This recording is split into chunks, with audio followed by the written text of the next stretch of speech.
Detective Elias Mercer stepped off the rust-streaked train into the wet breath of Dunbridge, a coastal town that seemed stuck in time and steeped in mold. Salt clung to the air like smoke. A dying wind moaned through the cracked platform signs. It was the kind of place that made you whisper without knowing why. The rain had stopped hours ago, but everything still glistened as if freshly wept upon. Mercer pulled up the collar of his coat, adjusted the strap of his leather satchel, and walked toward the idling police car at the curb. A young, narrow-shouldered officer stood beside it. "Detective Mercer? That's me. PC David Lorne. Chief sent me to drive you in." Mercer gave a curt nod and slid into the car, the cracked vinyl seat hissing under his weight. The ride was quiet, save for the windshield wipers and the occasional squawk of gulls. "How far to the scene?" Mercer asked eventually. 10 minutes. Miss Caro House is up on the bluff. Lena Caro, 27. Schoolteacher. Yeah. Everyone knew her. Real sweet girl. This town's rattled, sir. They arrived at a weather-beaten cottage overlooking a slate-grey sea. The windows stared blankly. The front door was closed but flanked by yellow tape. Elias ducked under it, stepping into the stale air of a crime scene that felt too quiet. The body had already been removed, but the house still held its death scent. Mercer moved room to room, living room, kitchen, bedroom. Everything was intact. Too intact. He paused in the bathroom. A mirror above the sink was cracked, almost artfully, as if someone had rapped it once with their knuckle and let the fractures spread like frost. On the floor nearby, bagged and tagged, was a child's drawing, a stick figure with a wide black mouth and 2 red slashes for eyes. Below it, in awkward cursive, "He's not new." "What's this?" Mercer asked, pointing. "Found it near her body," said PC Lorne from behind. "No idea where it came from. She didn't have kids. No students reported leaving it behind. Prints. Smudged. Rain must have gotten in before we sealed it." Mercer narrowed his eyes at the mirror again, his own face fractured and reflected back in sharp slices. Something about this didn't sit right. Elias sat in his car for hours after the encounter, engine off, heat fogging the windows. He played the boy's voice over and over in his head. "You keep twisting everything around. She saw something. That's all." Simple words, but they carved through the noise like a scalpel. The child had vanished. No footprints, no sign of where he'd come from. It should have unsettled Elias more than it did, but instead he felt lighter, like someone had snapped their fingers in front of his face and jolted him awake. He returned to the evidence board in his motel room, pulled down the overlapping threads, red yarn, and post-it notes stuck like confetti across timelines. The truth wasn't buried under layers. It was just wearing a different face. He started again. At 7 a.m., Elias was standing in front of Lena Caro's cracked bathroom mirror. "People don't like change," he murmured, touching the jagged glass. Lena had seen something. Not heard, not suspected, seen. And whatever it was, it scared her enough to draw a message, or try to. That childish drawing wasn't a clue planted by the killer. It was a cry for help. He's not new. Who wasn't new? Elias checked the school's visitor logs, then Lena's emails. Buried in her drafts was an unsent message. "I don't know how to say this without sounding insane, but I'm telling you, I swear I saw him again, and it's not the same person. I know that face. I know it too well. No recipient." Elias forwarded it to himself, then dug deeper. Town records. Voter rolls. Census data. He didn't know what he was looking for, just followed a hunch that someone, Someone well known, had changed, and Lena had recognized it. Then he hit something. A maintenance worker named Harold Quinn, employed by the local school. Hired 3 years ago. Average guy on paper. Friendly. Quiet. Reliable. But the ID photo on his original application didn't match the man currently working at the school. Not even close. The system still listed the old photo, a man with dark eyes, pockmarked skin, receding hairline. Yet when Elias went to the school and casually asked to meet Quinn, the man who showed up was smooth-faced, lighter-haired, and taller. Elias shook his hand, masking his suspicion. "You've been here 3 years?" "Yes, sir," Quinn said. "Time flies. Ever meet Miss Caro?" "Of course. She was lovely. Always brought cookies for the staff lounge. It's a terrible loss." Elias nodded, noting the stiffness in his tone. There was no warmth in the answer, just recitation. The man spoke like he'd rehearsed the facts. As Quinn walked away, Elias caught a glimpse in a convex hallway mirror, the kind mounted for blind corners. The reflection looked off. A flicker of the original man in the photo, almost superimposed. He blinked. The image normalized. It was just a trick of the light. Or fatigue. Or not. That night, Elias reviewed local news articles from 4 years ago. Unsolved cases, missing persons, obscure trials. He found an old newspaper clipping, Edward Crane acquitted in cold case disappearance. A grainy courtroom sketch showed a man bearing striking resemblance to Harold Quinn's ID photo. Crane had been accused of abducting a teen girl in a nearby town. Charges dropped due to lack of evidence. The man vanished soon after. Elias compared the faces side by side. Quinn and Crane. Same jawline. Same ears. Slight adjustments, hair dyed, teeth fixed, but the bones didn't lie. He printed both images and placed them under Lena's drawing. He's not new. She had seen Crane. She had recognized him. And then she died. Elias called the local police and asked for a discreet background check on Harold Quinn. A few hours later they confirmed it. No fingerprints on record. Not even a birth certificate from this region. The name and identity were manufactured. He was hiding in plain sight, blending into the quiet routines of a town that didn't question familiarity. He wasn't a stranger. He'd made himself someone they expected, and Lena had seen the truth. She'd taught students how to draw emotions, how to look closely at faces. One day, she must have passed Quinn in the hallway and saw something, a wrinkle that wasn't there before, a habit, a tick. She'd seen Edward Crane looking out through Harold Quinn's eyes. She tried to warn someone, and she died for it. Elias stood at the edge of the school's parking lot, eyes on the maintenance shed. Inside was a man who'd gotten away with something once, and likely again. But not this time. He waited until the next morning. Quinn showed up like always, coffee in hand, keys jangling at his belt. Elias approached, badge ready. "Mr. Quinn, I need a word." "Sure. Something wrong?" "Just a few questions about your employment history." "Again?" Elias tilted his head. "We've never spoken about that." A flicker of panic crossed Quinn's face. He dropped the coffee.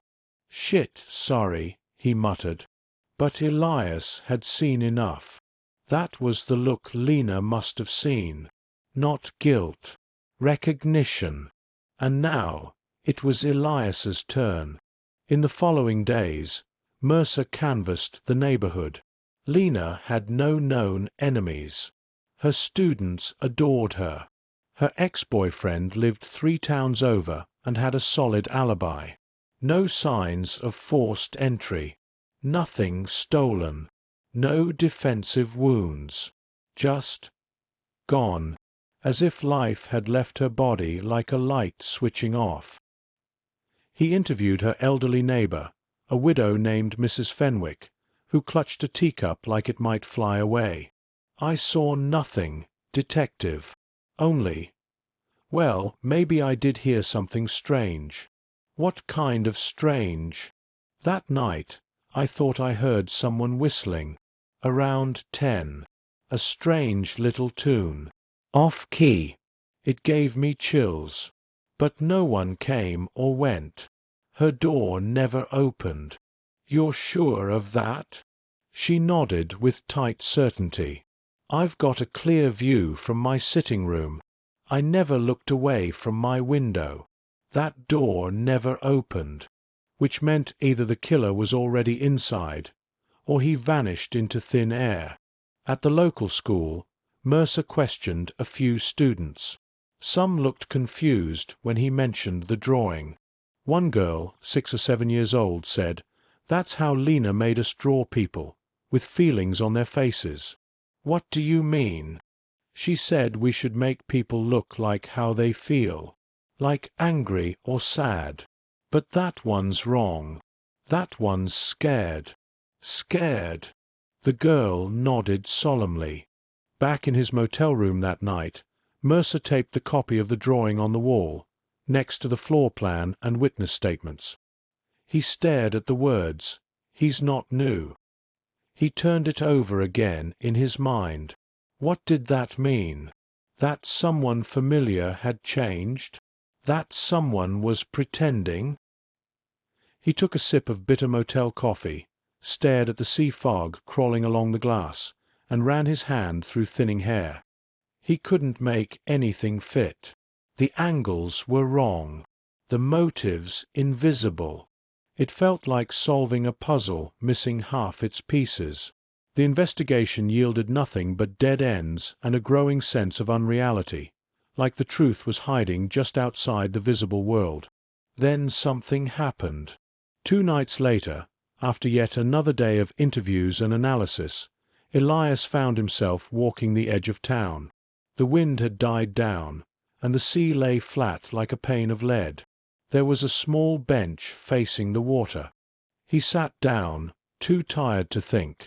Just watched the horizon fade into night. A minute later, a small figure appeared beside him, as if conjured from mist. A child, pale, still, wearing a long grey wool coat and boots speckled with dried mud.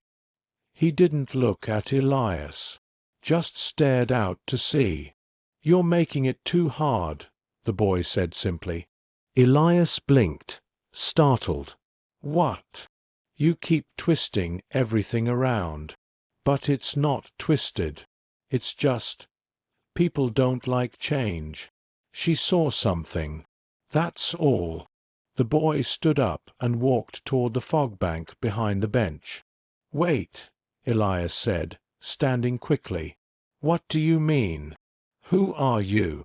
But the boy was already gone. No footprints. No sound. Just the wind and the echo of his words. She saw something. Elias didn't arrest Harold Quinn that day. He let the man walk away, though every instinct screamed at him not to. But something about this case, this town, whispered that it wasn't finished yet. He needed it airtight. He needed proof. And, more than anything, he needed to understand why Lena had waited, why she hadn't gone to the police herself. That night, Elias returned to the bluff above the sea. The wind gnawed at his coat. Below, waves rolled against the jagged rocks, the tide cold and uncaring.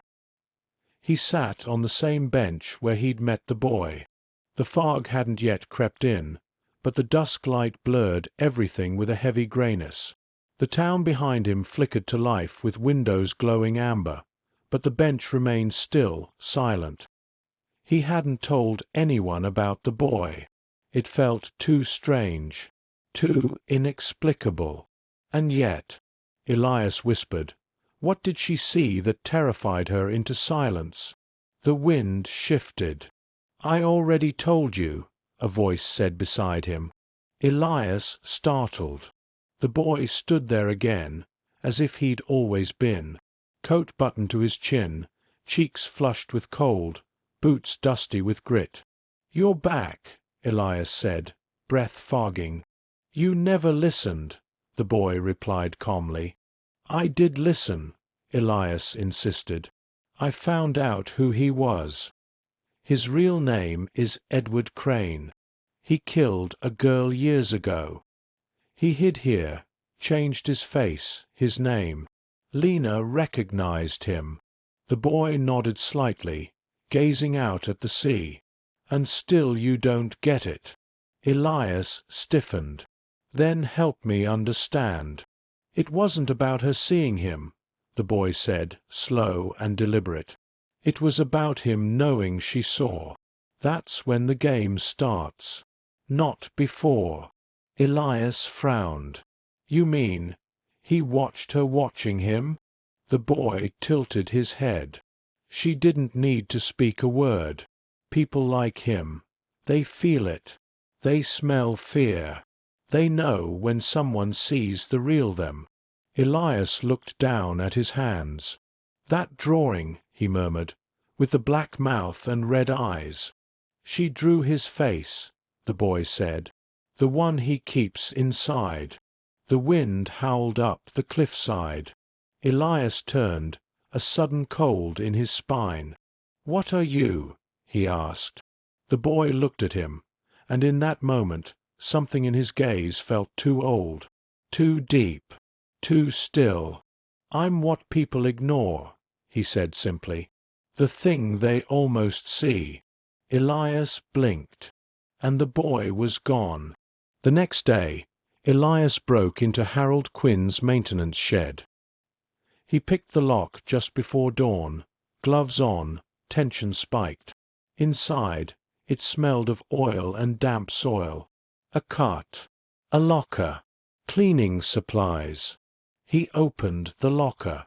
Uniforms, a razor, contact lenses, hair dye, a small mirror taped inside the door. Beneath the pile of folded shirts, an old leather wallet. Elias pulled it out and opened it. Inside was an ID card, Edward Crane. There was more, a folded photograph, a woman in her 20s, the missing girl from the old case, and then a note, handwritten, shaky script. They all think I'm someone else. I can breathe here. But that girl, she knew. The moment her eyes touched mine, Elias's stomach turned. It was a confession, not meant for the world, maybe not even meant for paper. But there it was, proof. Lena hadn't told anyone. Maybe she thought no one would believe her. Maybe she thought he'd vanish if she said nothing. Instead, she died.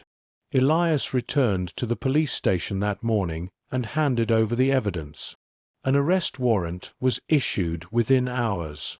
Harold Quinn, Edward Crane, was picked up while attempting to board a bus to the next town. He said nothing during the arrest. Not a word. Just stared at Elias through the van window, lips pressed tight. The look he gave wasn't anger or panic. It was recognition. He knew that Elias had seen him, not just his face, but what lay beneath it. After the paperwork, after the interviews and the statements, Elias returned one last time to the bluff. The town was quiet, sea calm. He waited on the bench until the sky turned from iron to black. The boy never came, but Elias felt his presence in the silence, like a gap between thoughts, a breath between words. He whispered, "Thank you." The wind stirred. Then the tide pulled out. Back at his motel, Elias packed his things. The cracked bathroom mirror caught his reflection, unfiltered and whole. For the first time in weeks, he looked at himself, really looked.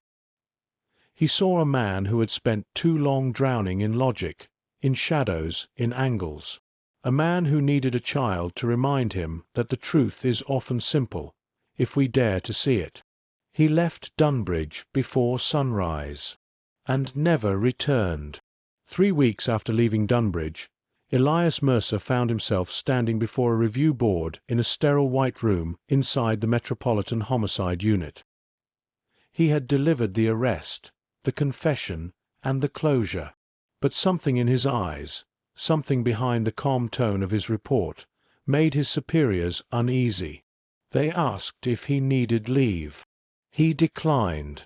Instead, Elias spent his nights rereading old case files. Cold cases, unsolved murders, strange disappearances.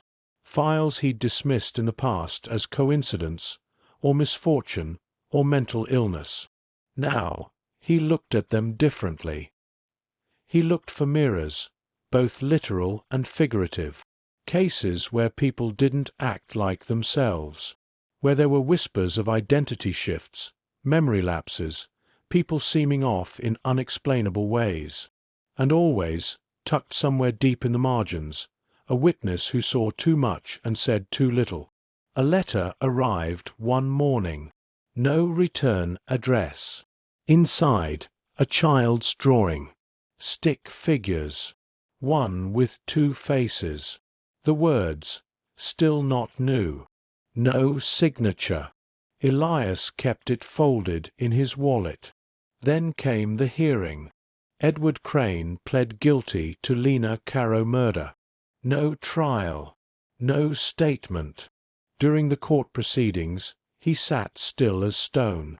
But when Elias passed behind the holding cell, the man stood and turned, his face pressing against the glass like a mirror reflection. "You're just like me," Crane said softly. "No," Elias replied. Crane grinned. "You watched. You waited. You knew before you knew." "I saw you," Elias said, "and I'll see the next one." The grin faltered. For the first time, something flickered across Crane's expression. Not fear, not anger. Something close to respect. "You're too late for most of them," he said. "You'll see, but they'll never listen. That's the problem with you watchers. You look so hard, you forget to believe." Elias didn't answer. The guards pulled him away, and Crane's eyes followed him until the hallway swallowed the view. A week later, Elias walked past a child in the subway, pale, coat buttoned up, boots slightly too big. He stopped. The boy didn't look at him, just kept staring at a flickering advertisement on the wall. Elias crouched beside him. "You knew what he was," Elias said. The boy gave the faintest nod. "Why me?" "You were ready to hear it." "Do you do this often?" The boy shrugged. "Sometimes people need help seeing. Sometimes they don't want it." Elias felt a tightness in his chest. "Are you even real?" The boy looked up then, just for a second. "I'm as real as what you ignore." And then he was gone again, swallowed by the crowd, the blur of motion. Months passed. Elias transferred to cold cases voluntarily. He chose the jobs no one wanted, the ones where the scene didn't make sense, where the victim had no known enemies, where the killer left no sign. And again, a pattern emerged. People who saw things they shouldn't have. People who noticed too much. Sometimes it was a forgotten name, sometimes a misremembered face. A man at a grocery store who called the mailman by the wrong name, because the mailman wasn't who he used to be. In every case, a trail of silence, unease, and death followed. And in rare moments, too rare, someone tried to speak. They left a note, or a drawing, or a mirror cracked in fear. One winter night, Elias followed a lead to a town like Dunbridge, where the snow fell thick and no one made eye contact. He spoke to a librarian whose co-worker had changed overnight. Not visibly, but in the way she smiled, the way she held a pen, the way she suddenly remembered things she shouldn't have.